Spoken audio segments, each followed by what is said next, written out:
प्रिय छात्रों, RBM classes पर मैं पंकज सर आपका बहुत बहुत स्वागत करता हूं। आज हम इस वीडियो में मानव नेत्र का अध्ययन करेंगे। तो चलिए देखिए इसको। मानव नेत्र जो है ये इस बार परीक्षा में बहुत ही इम्पोर्टेंट टॉपिक है और ये जो कटा है 30% उसको कटने के बाद भी सिलेबस में ये है, यानी कि जो 70% बचा है उसका ये एक भाग है। तो चलिए इसको स्टार्ट करते हैं। देखिए, मानव नेत्र जो है वो हमारे मानव शरीर का एक बहुमूल्य अंग है। इसकी सुरक्षा करना हमारा परम कर्तव्य है, क्योंकि जिनके पास आँख नहीं है वो कैसे सोचते होंगे, एक बार सोच करके देखिए उसको कि उन्हें कैसा महसूस होता होगा। क्योंकि हम लोग संसार में जितनी भी खूबसूरती हैं, जैसे हम लोग फिल्में देखते हैं, कहीं घूमने जाते हैं तो उन सब चीज़ों को आसानी से देखते हैं और उसका मनोरंजन करते हैं और उसका आनंद लेते हैं। लेकिन जिनके पास आँखें नहीं हैं वो क्या करते होंगे, वो केवल सुनते होंगे और उनके मन में एक लालसा उत्पन्न होती होगी कि काश मेरी भी आँखें होती और मैं भी उन सब चीज़ों को देख पाता। तो इसलिए हम लोगों को भी इस प्रकार से अपनी आँख की सुरक्षा करनी है कि उनके जैसा ना सोचना पड़े। तो इसके लिए हमें हमारी आँखों की नियमित रूप से देखभाल करती रहनी चाहिए। और वो कैसे होगा, हमें रोज़ सुबह शाम आँखों को साफ जल से आँख में छींटा मार करके, जल की छींटा मार करके उसको धुलना चाहिए। उसके बाद समय समय पर आँख की जांच भी करवाते रहना चाहिए, क्योंकि जब हम चलते हैं बाहर, घर से बाहर जब हम निकलते हैं तो रास्ते में बहुत से धूल के कण, विषैली गैसें हमारी आँखों में पहुंच जाती हैं और वो हमारी आँख के जो कोमल अंग हैं उन सब को नुकसान पहुंचाती हैं। तो आज हम उन्हीं कोमल अंगों का अध्ययन करेंगे जो किसी कारणवश कभी कभी ख़राब हो जाती हैं, तो हमारे नेत्र में दोष भी उत्पन्न हो जाता है। तो जो दोष है वो तो हम आगे अध्ययन करेंगे। आज हम केवल मानव नेत्र क्या होता है, इसके क्या क्या पार्ट हैं और उसके सभी पार्ट का विस्तार से हम अध्ययन करेंगे। तो देखिए, इसमें ध्यान से केवल सुनिए, सब इसमें समझ में आएगा। देखिए, ये जो है एक मानव नेत्र है। ये जो मानव नेत्र है ये एक खोखले गोले के समान होता है। ये एक खोखला गोला लग रहा है ना, इसी के समान होता है मानव नेत्र। इसमें विभिन्न पार्ट हैं, इन सब पार्टों का अध्ययन हम पारी पारी से करेंगे। अब देखिए, इसमें जो है यहाँ लिखा है ऊपरी पलक और यहाँ लिखा है निचली पलक। तो ये पलकें हैं। आँख के आगे जो ऊपर चमड़ा होता है उसी को पलकें कहते हैं और पलकों में बरौनियाँ होती हैं आगे की ओर। तो देखिए, ये पलकें और ये बरौनियाँ। तो ये मानो कि जो पलकें हैं ये एक शटर की भांति व्यवहार करती हैं। मतलब जैसे ये बंद होगा तो प्रकाश की किरणें आनी बंद हो जाएंगी और जैसे ये खुलेगा तैसे प्रकाश की किरणें आनी प्रारंभ हो जाएंगी, यानी कि ये शटर की भांति व्यवहार करती हैं। तो ये पलकें होंगी। जैसे हम पलकें खोलते हैं वैसे क्या होता है कि जो प्रकाश है वो नेत्र में प्रवेश करती है। तो जब प्रकाश नेत्र में प्रवेश करती है तो उसके क्या क्या कार्य और होते हैं, मतलब कैसे हम किसी वस्तु का प्रतिबिंब देख लेते हैं, इन सब का अध्ययन हम इसमें करेंगे। अब चलिए इसके एक एक पार्ट का अध्ययन करते हैं। देखिए, मानव नेत्र का जो सबसे बाहरी भाग होता है उसे हम दृढ़ पटल कहते हैं। तो इसमें लिखना कैसे है, ऐसे लिखेंगे दृढ़ पटल। पारी पारी से सबका हेडिंग लिखना है और उसमें लिखना है। तो पहले देखिए दृढ़ पटल किसे कहते हैं। तो देखिए, चित्र से ही स्पष्ट है कि दृढ़ पटल जो होता है यह मानव नेत्र का सबसे बाहरी परत है।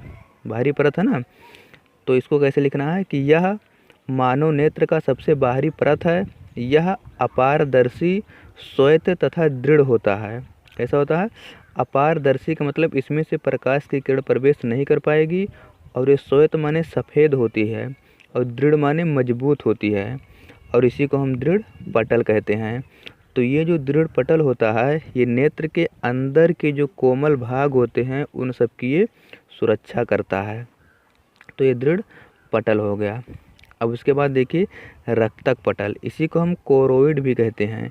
चाहे रक्तक पटल कहो चाहे कोरोइड, कोरोइड ये भी कहते हैं। अच्छा, अब देखिए इसमें रक्तक पटल क्या होता है। देखिए, दृढ़ पटल के भीतरी पृष्ठ, दृढ़ पटल के भीतरी पृष्ठ से लगी एक परत या झिल्ली होती है जो काले रंग की होती है। इसे रक्तक पटल कहते हैं। तो ये दृढ़ पटल था, उसके नीचे ये एक परत या झिल्ली होती है और ये काले कलर की होती है, इसी को हम रक्तक पटल या कोरोइड कहते हैं।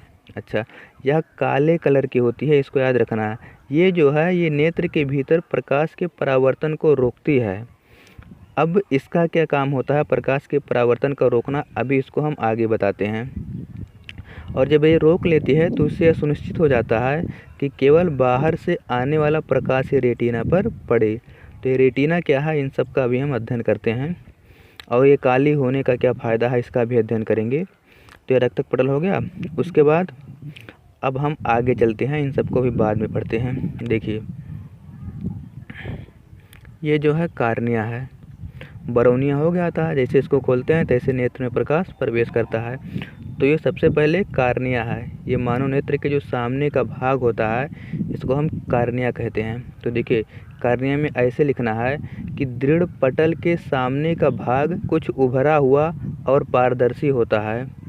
क्या नाम है, दृढ़ पटल है और इसके सामने का भाग कुछ उभरा हुआ और पारदर्शी होता है, इसे कार्निया कहते हैं।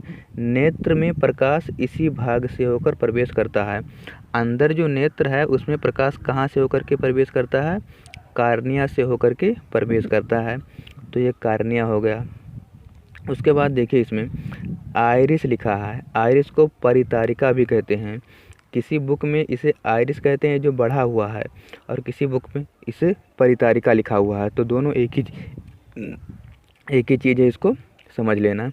अच्छा, अब आइरिस या परितारिका होता क्या है, इसको ध्यान से सुनिए। देखिए, कार्निया है ये, तो ये कार्निया के पीछे तो है, तो कार्निया के पीछे एक रंगीन, मतलब इसका कोई कलर होता है। कार्निया के पीछे एक रंगीन एवं अपारदर्शी झिल्ली का पर्दा होता है, जिसे आइरिस कहते हैं। तो ये रंगीन होता है और अपारदर्शी होता है, झिल्ली का पर्दा है, इसे हम आइरिस कहते हैं। अपारदर्शी होने का ये मतलब है कि इसमें से होकर के प्रकाश की किरण गुजर नहीं पाएगी, ये केवल इतने से होकर के प्रकाश की किरण गुजर पाएगी। अभी इसका बहुत बड़ा योगदान है, उसको भी बताते हैं। उससे पहले नेत्र तारा देख लीजिए, इसको पुतली भी कहते हैं, पुतली अथवा नेत्र तारा कहते हैं। तो देखिए, इसमें ये आइरिस है, आइरिस के बीच में एक छोटा छिद्र होता है जिसको पुतली कहते हैं। यह गोल तथा काली दिखाई देती है।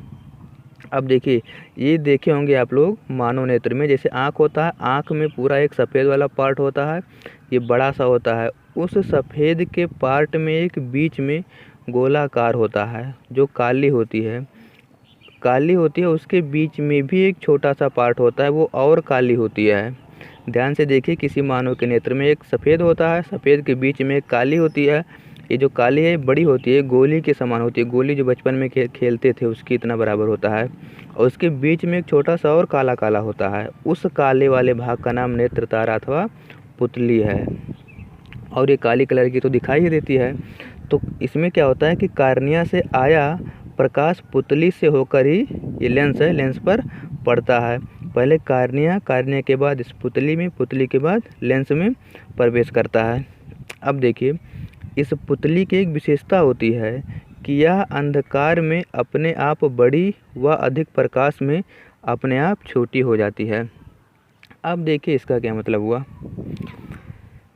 ये इसका बहुत बड़ा योगदान है। और ये जो करता है ये आइरिस करता है। जैसे देखिए, हमें अगर किसी वस्तु को देखना है तो एक उचित मात्रा में प्रकाश की किरणें नेत्र में प्रवेश होनी चाहिए, तभी हम उस वस्तु को देख पाएंगे, अन्यथा नहीं देख पाएंगे। इसको कैसे समझेंगे, जैसे देखिए, अगर हम आँख के सामने कोई टार्च जला दें, आँख के सामने जब हम कोई टार्च जलाते हैं तब क्या होता है कि हम किसी वस्तु को स्पष्ट रूप से नहीं देख पाते हैं।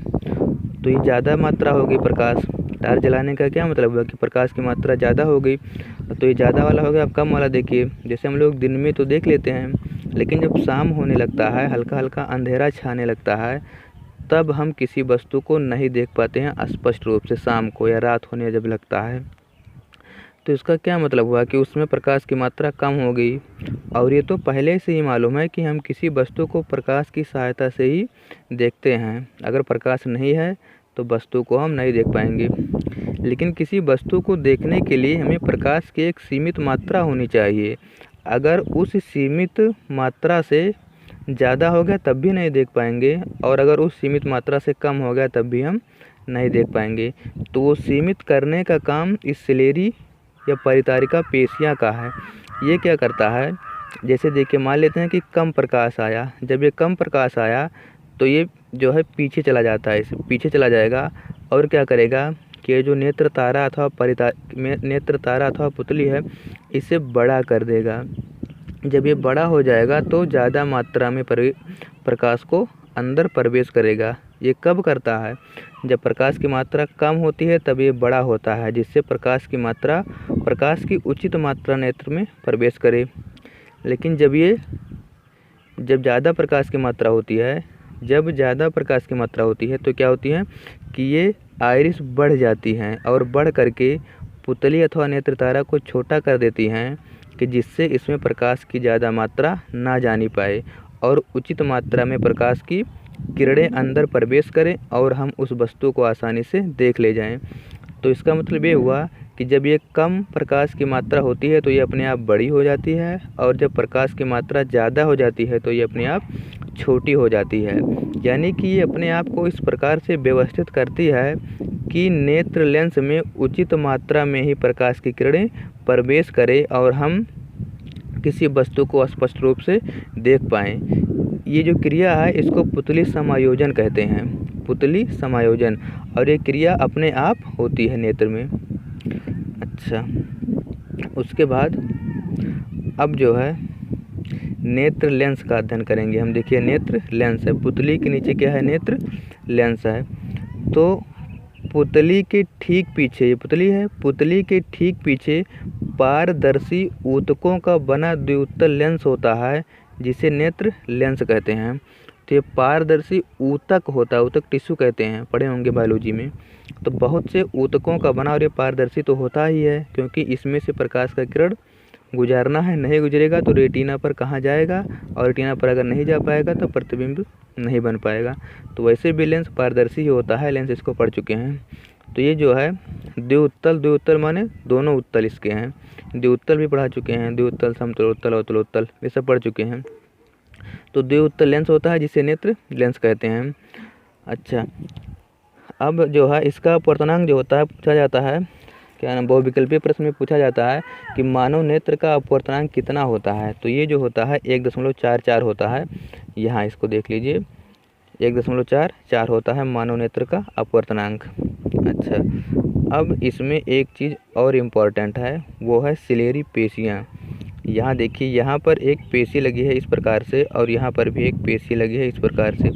इस पेशी को सिलेरी पेशियाँ कहते हैं। देखिए यहाँ लिखा है सिलेरी पेशियाँ अथवा पक्षमाभी पेशियाँ भी कहते हैं, चाहे सिलेरी पेशियाँ कहो चाहे पक्षमाभी पेशियाँ कहो। इसका बहुत बड़ा योगदान है किसी वस्तु को दिखलाई देने में। अच्छा, अब इसका क्या योगदान है इसको देखिए।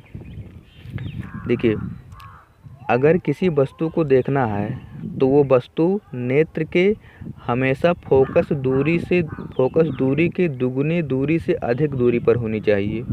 क्या होनी चाहिए, फोकस दूरी के दुगने दूरी से अधिक दूरी पर होनी चाहिए, तभी वो वस्तु से आने वाली किरणें जा करके रेटिना पर केंद्रित होती हैं। उसी को फोकसित होना भी कहते हैं, रेटिना पर जा कर के फोकसित होती हैं। इसका ये मतलब हुआ कि अगर कोई वस्तु मानव नेत्र के फोकस दूरी से दुगनी दूरी से अधिक दूरी पर, अच्छा ये इसका क्या मतलब हुआ, इसका मतलब ये हुआ कि जो 6 स्थितियां नहीं बताए थे, लेंस के सामने 6 स्थितियां होती, उसी 6 में से जो दूसरा स्थिति था, देखिए पहला वाला तो अनंत था, दूसरा वाला क्या था कि फोकस दूरी से दुगनी दूरी से अधिक दूरी पर, तो वही वाला दूसरा वाला स्थिति हम बता रहे हैं। और तीसरा वाला क्या था, फोकस दूरी से दुगनी दूरी पर, इसी को वक्रता केंद्र भी कहते थे। और चौथा वाला क्या था कि फोकस दूरी से अधिक दूरी और फोकस दूरी के बीच में कहीं पर। तो ये जो 6 स्थितियाँ थी उसी में से हम दूसरा वाला स्थिति बता रहे हैं। वो 6 में से जो दूसरा था उसी दूसरे पर वस्तु होना चाहिए, तभी उससे आने वाली प्रकाश की किरणें रेटिना पर जाकर के फोकसित होती हैं। अगर उस दूरी से पीछे चली गई या आगे चली गई तब क्या होगा कि ये जो है प्रकाश की किरणें वो रेटिना से आगे पीछे चली जाती। ऐसा तो होता है लेंस में। लेंस में क्या होता है कि अलग अलग स्थितियों पर रखी वस्तु का प्रतिबिंब अलग अलग जगह बनता है, लेकिन हमारा तो रेटिना ये फिक्स है। ये तो देखिए, अगर प्रकाश की किरणें रेटिना पर आएंगी तभी प्रतिबिंब बनेगा। अगर रेटिना से पहले मिल गई और रेटिना से दूर जा कर के मिली तब प्रतिबिंब नहीं बनेगा। और लेंस के सामने अलग अलग स्थितियों पर रखी वस्तु का प्रतिबिंब अलग अलग बनता है, लेकिन हम लेंस के सामने चाहे पास की वस्तु होती है चाहे दूर की वस्तु होती है हम देख ले जाते हैं ना। तो ऐसा क्यों होता है? ऐसा तो नहीं होना चाहिए था ना। जैसे पास आ गया वस्तु, तो जब पास आ गया तो उसमें क्या होगा कि पीछे चला जाएगा प्रतिबिंब, तब नहीं दिखाई देगा। और दूर चला गया, जैसे देखिए मान लीजिए कि यही वो दूरी है लेंस के सामने, यही वो दूरी है जो फोकस दूरी के दुगने दूरी से अधिक दूरी पर है, यानी कि दूसरा वाला कंडीशन। तो जब यहाँ रखा है तब तो ये उचित स्थान पर है नेत्र लेंस के लिए, तब तो जा करके प्रकाश की किरणें रेटिना पर पड़ेंगी और हमें वस्तु दिखाई देने लगेगा। लेकिन जब हम इससे पीछे चले जाएंगे तो जब प्रतिबिंब पीछे करते हैं लेंस के सामने, वस्तु जब लेंस से हम वस्तु पीछे करते हैं तो प्रतिबिंब भी पीछे चला जाता है, आगे चला जाता है, मतलब इधर जाता है। जिधर हम वस्तु को लेकर जाएंगे उधर प्रतिबिंब भी जाने लगता है। तो जब हम इसको पीछे कर दिए तो प्रतिबिंब भी पीछे चला जाएगा, यानी कि रेटिना पर नहीं मिलेगा, उससे पहले ही किरणें आकर के मिल जाएंगी। तो जब उससे किरणें आकर के मिल जाएंगी पहले, तब क्या होगा कि प्रतिबिंब स्पष्ट नहीं बनेगा, तब नहीं दिखाई देगा। लेकिन ऐसा नहीं होता है, हमें दिखलाई पड़ता है, चाहे दूर रखी हो और चाहे पास रखी हो। अच्छा, पास वाला देखिए, जैसे हम इसको और आगे लेकर आएंगे वस्तु को, तब क्या होगा कि प्रतिबिंब भी और पीछे चला जाएगा, यानी कि रेटिना के पीछे चला जाएगा, तब भी हम उस वस्तु को नहीं देख पाएंगे। लेकिन ऐसा नहीं होता है, चाहे हम पास की वस्तु हो चाहे दूर की वस्तु हो, सबको हम आसानी से देख लेते हैं। तो ये होता कैसे है? इसका काम ये सिलेरी पेशियाँ करता है। ये सिलेरी पेशियाँ करता क्या है, जैसे देखिए यहाँ पर फिक्स है, मतलब यही वो आदर्श स्थिति है कि वस्तु का जो प्रतिबिंब है वो रेटिना पर जाकर के मिल जाए। अब देखिए, जैसे हम किसी दूर की वस्तु को देखते हैं, तो ऐसे क्या होगा, प्रतिबिंब पीछे जाने लगेगा। तो जब प्रतिबिंब पीछे जाने लगेगा तब क्या होगा कि देखिए तब क्या होगा कि ये जो सिलेरी पेशियाँ हैं, जब प्रतिबिंब पीछे जाने लगेगा तब की स्थिति बता रहे हैं। तो सिलेरी पेशियाँ क्या है, इसे फैलाएंगी। अच्छा, पहले आगे वाला देखिए तब इसको समझ में आएगा। देखिए यहाँ था कोई वस्तु, इसको हम आगे लेकर आएंगे। जब हम इसको आगे लेकर आएंगे तो प्रतिबिंब कहाँ जाएगा, पीछे जाने लगेगा। जब प्रतिबिंब पीछे जाने लगेगा तो क्या करेगा, ये जो सिलेरी पेशियाँ या पश्चमाभी पेशियाँ हैं इस पर से दबाव डालेंगी। जब इस पर दबाव डालेंगी तो क्या होगा कि इसकी वक्रता त्रिज्या और छोटी हो जाएगी। और जब वक्रता त्रिज्या छोटी होगी तो फोकस दूरी भी छोटी हो जाएगी, क्योंकि फोकस दूरी वक्रता त्रिज्या की आधी होती है। तो तब जब फोकस दूरी इसकी छोटी हो जाएगी तो ये आकर के क्या होगा कि यहाँ जो रेटिना है उस पर आकर के मिल जाएगा, और जब रेटिना पर मिल जाएगा तो उसका स्पष्ट प्रतिबिंब नज़र आएगा। तो ऐसे जैसे जैसे हम वस्तु आगे लेकर आते हैं वैसे वैसे क्या होता है, इसकी फोकस दूरी कम होती जाती है। और ये करता कौन है, ये सिलेरी पेशियाँ अथवा पश्चमाभी पेशियाँ करता है। इसकी फोकस दूरी को कम करते जाता है जैसे जैसे हम वस्तु को आगे लेकर आते हैं, और वो वस्तु को रेटिना पर ही फोकसित करता है। और जैसे हम वस्तु को दूर लेकर जाते हैं तैसे क्या होगा कि प्रतिबिंब आगे ही मिल जाएगा। तब क्या करता है सिलेरी पेशियाँ, ये इसे फैलाता है, और जब इसे फैलाता है तो इसकी वक्रता त्रिज्या बढ़ती है, और जब वक्रता त्रिज्या बढ़ती है तो इसकी फोकस दूरी भी बढ़ जाती है, और जब फोकस दूरी बढ़ जाती है तो जा करके रेटिना पर फोकसित हो जाती हैं और हमें वस्तु स्पष्ट दिखाई देने लगता है।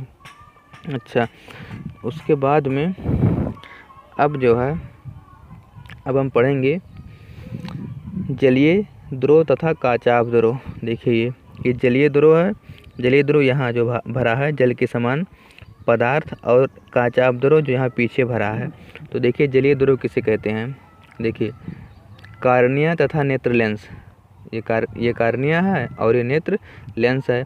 तो कार्निया तथा नेत्र लेंस के बीच के स्थान में जल के समान पारदर्शी द्रव भरा रहता है, जिसे जलीय द्रव कहते हैं। तो कार्निया और नेत्र लेंस के बीच में जल के समान एक पारदर्शी द्रव भरा रहता है जिसे हम जलीय द्रव कहते हैं।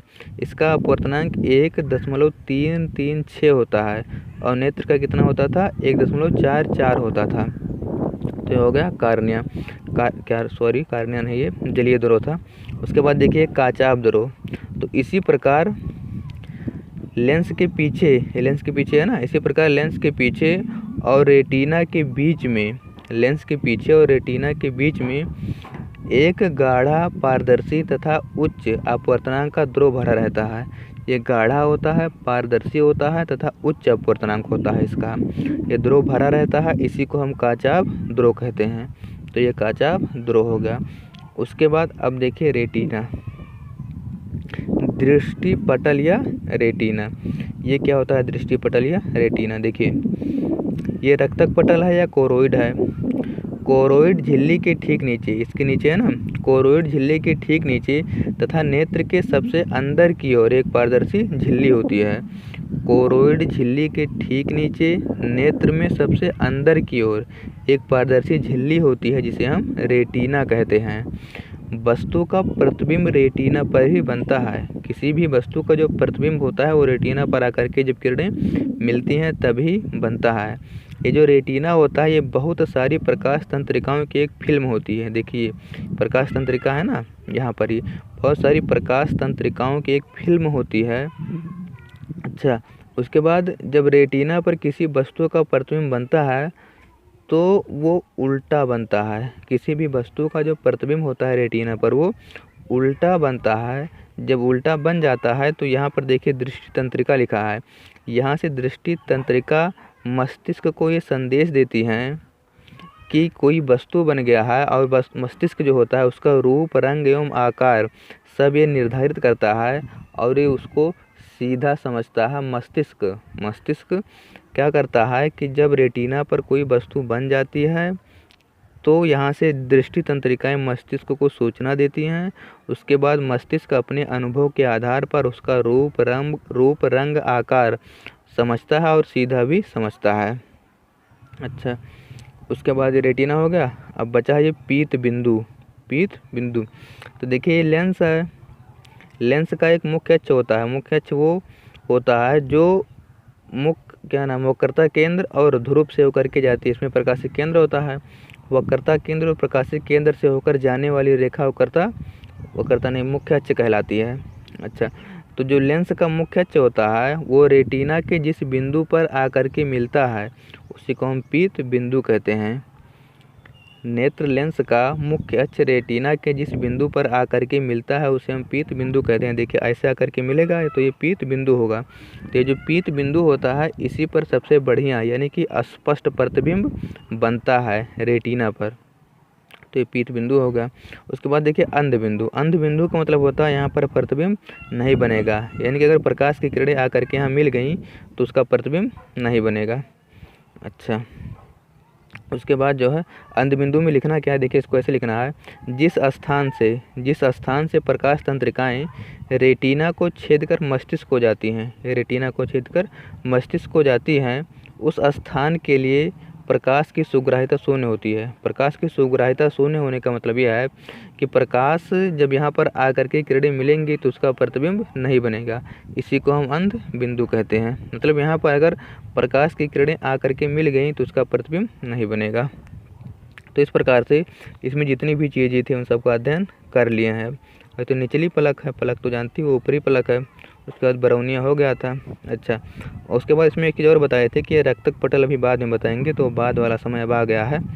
देखिए इसको शुरू में बताए थे कि ये काले कलर की होती है और आप लोग ये पढ़े हैं कि जो काली वस्तुएं होती हैं वो प्रकाश के अच्छे अवशोषक होते हैं और सफ़ेद वस्तुएं प्रकाश के अच्छे अवशोषक नहीं होते हैं। यानी कि जो काली वस्तुएं होती हैं वो प्रकाश की किरणों को सोख लेती हैं और जो सफ़ेद वस्तुएं होती हैं वो प्रकाश की किरणों को सोखती नहीं हैं। इसलिए क्या करते हैं कि हम गर्मियों में काली वस्तुएं पहनते हैं। कोट देखे होंगे अक्सर करके काला ही होता है।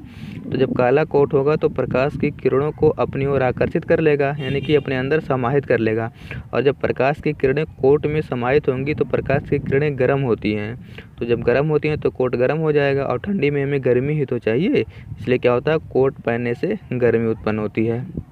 और उसके बाद में इसका मतलब ये नहीं है कि केवल प्रकाश की किरणों से ही गर्मी उत्पन्न होती है, कोट वाला कपड़ा भी ऐसे होता है कि वो गर्मी उत्पन्न करे।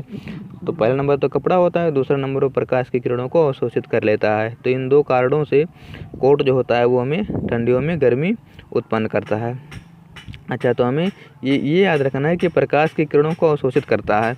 अच्छा, अब देखिए इसमें, अच्छा देखिए, अगर ये प्रकाश की किरणें यहाँ से ऐसे आई तो ये जा करके रेटिना पर मिली, लेकिन जो प्रकाश किरण यहाँ से आ रही थी ये, और जो प्रकाश किरण यहाँ से आ रही थी ये ऊपर चली गई, तो प्रकाश का परावर्तन होता आप लोग पढ़े होंगे। तो जब यहाँ पर जाएंगी तो ये टकराएंगी, टकराने के बाद वो फिर से आएंगी। जैसे मान लेते हैं यहाँ से टकराने के बाद तब यहाँ आया, और जो यहाँ से आया था वो यहाँ से टकराया, टकराने के बाद तब यहाँ गया। तब क्या होगा कि एक ही वस्तु से आने वाली प्रकाश की किरणें एक तो सीधी गई थी, एक यहाँ गया तब यहाँ गया, और एक यहाँ गया तब यहाँ गया। तो इससे क्या होगा कि जो सीधी गई थी उसका प्रतिबिंब तुरंत बन जाएगा, लेकिन जो यहाँ गया था तब टकराने के बाद तब जाएगा ना, यानी कि कुछ देर बाद जाएगा। और जो यहाँ गया था वो भी टकराने के बाद तब जाएगा, यानी कि कुछ देर के बाद जाएगा। तो इससे क्या होगा कि एक प्रतिबिंब पहले बन गया था, अब कुछ देर बाद, तुरंत कुछ देर बाद फिर से उसी पर प्रतिबिंब बन जाएगा। तो इससे क्या हो जाएगा कि प्रतिबिंब धुंधला दिखाई देने लगेगा, यानी कि स्पष्ट नहीं दिखाई देगा। तो इन सब से बचने के लिए रक्तक पटल होता है। ये रक्तक पटल क्या होता है कि जो भी प्रकाश किरण यहाँ और यहाँ जाती है उन सबको ये अवशोषित कर लेती है और प्रकाश के परावर्तन को होने नहीं देती है। इससे यह सुनिश्चित होता है कि जो सीधे किरणें आती हैं वही रेटिना पर आकर के मिले, जिससे हम किसी वस्तु का प्रतिबिंब आसानी से देख सकें, और इस प्रकार से हम किसी वस्तु को आसानी से देख सकते हैं। तो इस प्रकार से जो है ये टॉपिक पूरा ख़त्म हो गया है। तो अगर वीडियो अच्छा लगा हो तो चैनल को सब्सक्राइब कर लीजिए, इससे हम जो भी नया वीडियो बनाएंगे उन सबका नोटिफिकेशन आपके पास पहुंच जाएगा और आप आसानी से उन सब का अध्ययन कर लेंगे। तो ठीक है, अब हम अगले वीडियो में मानव नेत्र से संबंधित जितने भी टॉपिक हैं, जैसे दृष्टि दोष, दूर दृष्टि दोष, निकट दृष्टि दोष, इन सब का अध्ययन करेंगे। तो ठीक है, अब हम अगली वीडियो में मिलते हैं।